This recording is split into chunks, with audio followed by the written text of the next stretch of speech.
Welcome back to Pickett's Corner.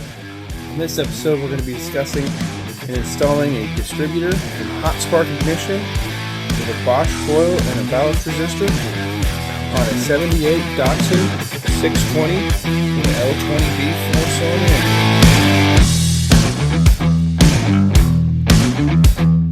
4-cylinder. Welcome back to Pickett's Corner. Today we're going to be discussing and installing a Hot-Spark Ignition distributor, coil, and Balast resistor. I've done a lot of diagnostic on this engine off camera, trying to figure out why it's been having some issues. I've been having a lot of backfiring, a lot of issues coming off of a rev and not wanting to find idle and stuff like that. This Datsun 620 with an L20B in it, 2.0 liter, 4-cylinder, does have the Matchbox distributor. They are very expensive used, almost impossible to find new, and so my main issue has been finding a distributor that I can replace with this engine that is not ridiculous and expensive. Hot-Spark is very inexpensive in the grand scheme of things. I couldn't even find a used Matchbox distributor for the price I purchased for a brand new Hot-Spark. So we're going to be swapping out the old one, putting in the new one, and seeing how well it works and seeing if the money saved is going to hurt us in the end or it's going to be worth it in the end. We're going to find out on today's episode. First thing I checked when diagnosing my problems was the cap and rotor to see if there's any extra wear. And as you can see in here, there's a couple of them there that are a little worn. But over there, they look really good. 3 out of the 4 look really good. One has a little bit, that bottom one right there, has a little bit more wear than the rest of them. But they all are worn, but not horribly. That center diode looks really good. The center where the coil goes in looks really awesome. But then my distributor, or my rotor, does not look all that bad. In the grand scheme of things and everything, we're looking really good there. So my main worry that really wanted me to make me concerned was this movement here, and I can move it all around. That movement there was really kind of concerning. I do have a little bit of up and down movement, which I don't think that's much of a worry. I do have a little bit of side to side movement. I think that's a little worn than it should be, a little more than it should be. There should be a little bit of play in all of this, but that's quite a bit, especially when you can go everywhere. It just shows it's an old, worn out distributor. I'm going to take this Matchbox part off, take the pickup, the connectors pulled out, and I tried to redo them and tried to make reconnection. I ended up cutting them off, and this just shows to be a very old distributor, just from 1978, original, pretty common.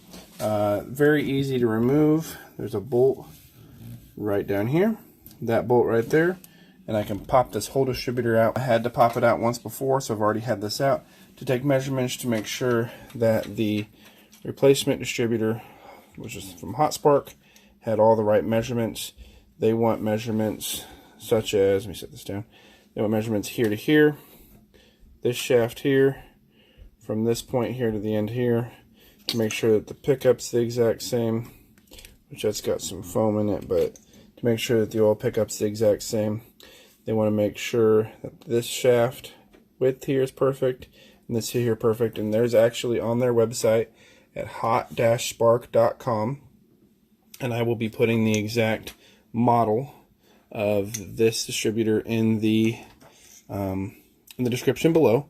But I'll be putting all this in and showing you what it is, and on their website they will have an exact millimeters on what these should, on what all those measurements should be to check yours at home to make sure they'll fit. Now here I'm simulating as if you have your engine at home and you have not taken this apart, to kind of show you how this kind of comes apart. It's very simple, very easy. But in order to disassemble this whole thing, your cap, for distributor cap, is held on by these two straps there. Easily pops off. And then what I do is I'll set this out of the way. Then I have my temperature sender from the last video we were at. There's another sender, this yellow wire here. There's another one around the corner on the back side over here. We pop that off. And then there are 2 wires that go to your either ignition, or if you have mine, it's a matchbox distributor, or go to your distributor. We pop those off, and then all this wire can just be tucked out of the way on the wheel well. Then we have your distributor advance hose. Again, pop it out of the way. And now we're going to take this bolt out, and we're going to notice where our distributor is clocked. Notice it's clocked straight back towards the cylinder 4. In this case, it's cylinder 4. If it's over here, it wouldn't be pointing towards any cylinder, but in this case, we're pointing towards cylinder 4, the very back cylinder, and we're going to pop this out, make sure we recognize that it's clocked, where it's clocked, so we can set the new one.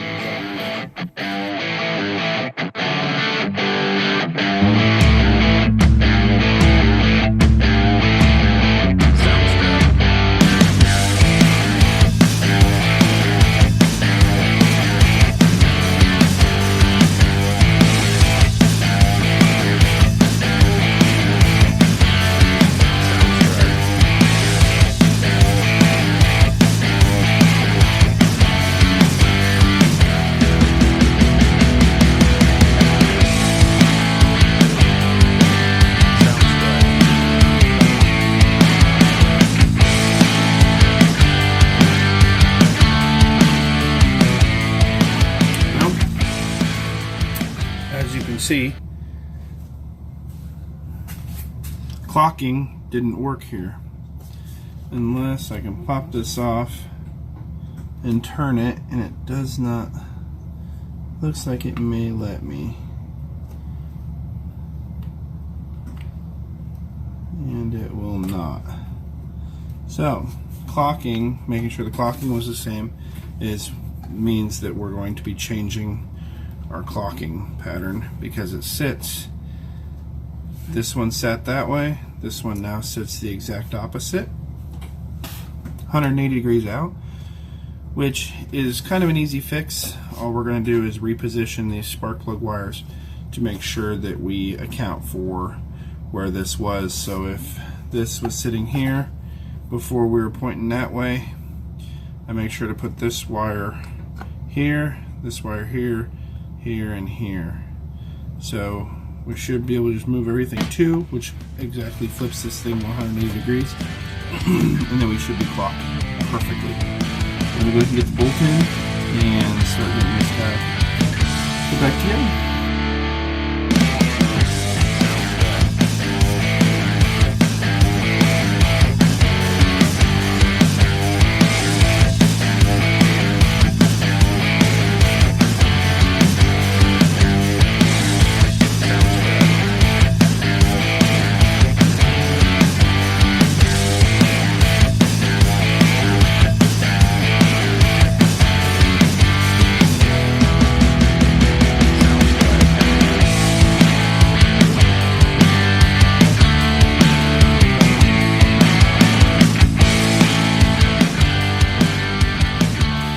For the wiring, this unit comes with 2 different wires.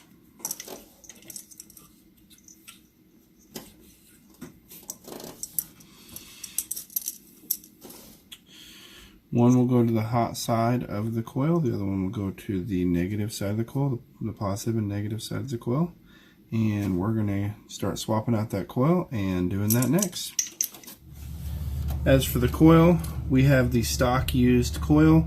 Since we're changing out the distributor, it's a good idea to go ahead and change out the coil too, especially since Hot-Spark recommends a coil, high energy coil with a certain ohms resistance, and this is one they recommend right off their website, this Bosch coil. So we're just going to go ahead and change these coils out and make sure we have some nice new product when it comes time to fire this thing in time.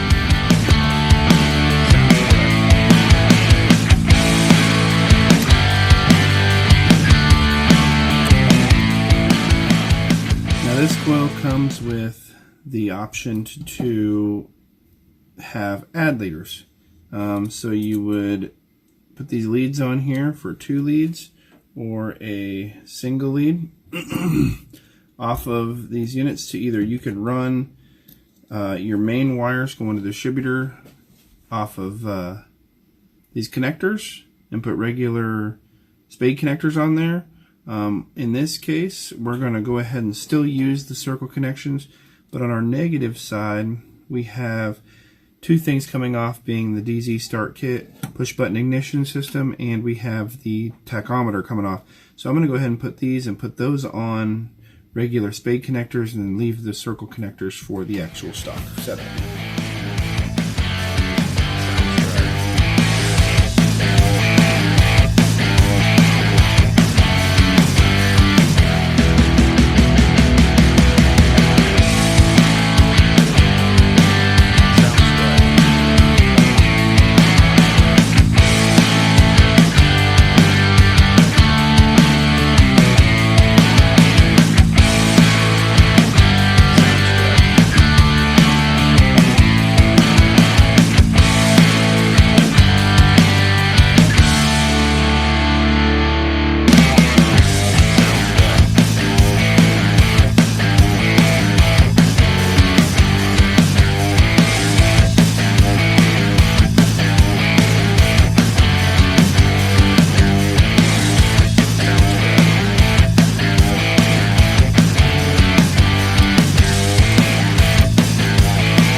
I had to go down to my local auto parts store and grab this new coil clamp. The stock coil clamp was a little bit big and would not cinch down enough for me to be able to mount it and tighten the coil. So now we're going to get into wiring. One of the last things we were going to do was we're going to install this ballast resistor. When we do the wiring, we're going to go ahead and put this in place. It is recommended to be used if you have a high charging alternator. I think it's above 13.1, 13.4 amps. If it charges above that, you need a ballast resistor, or it will hurt the alternator. When I don't know what my charging capabilities are with this alternator. I did not check it when it was running, and when I was trying to diagnose the alternator, I made it to where it won't run anymore to be able to check it before I do. So it doesn't hurt to go ahead and install this in place anyway, but so in that case, since it doesn't hurt, I'm going to go ahead and install it. I'm probably going to install it right about here with all the other wiring and everything down here. So I'm going to get putting together it all.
This is the stock wiring. Here I've got the wire going to the negative on the black. The power wire, I've got it rerouted to that brown wire going to the ballast resistor, and then the hot going back to the distributor. Alright, so now that we got the distributor installed, the coil installed, and the ballast resistor installed, the next thing we were going to do is time it. The only issue is this car is so old or worn out that the timing marks on the front pulley assembly are gone. So it's almost impossible to try and time it. I've spent a couple times trying to get this thing to read the timing light, and I've searched all around the pulley and I cannot find the timing marks anymore on it, so they are gone. So the best thing I could do was wing it. So just to kind of show you that I kind of got it close, I did plug that in to get the kind of the RPM. I got about a 720, 730 RPM idle, but I'll kind of show you a little bit and fire it up and kind of let you all hear it run at least.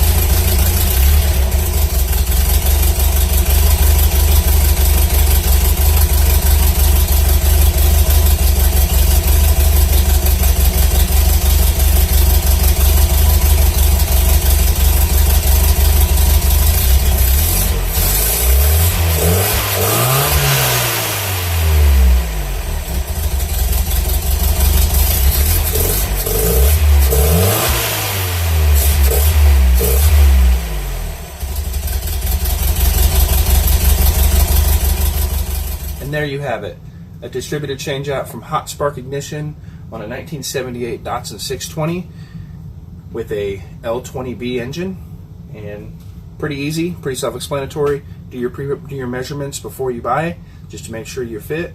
Mine fit perfectly, wired in, runs great, runs better than the stock Matchbox distributor. Again, if it was new, the Matchbox distributor probably would be the better one in the end, but hard to find.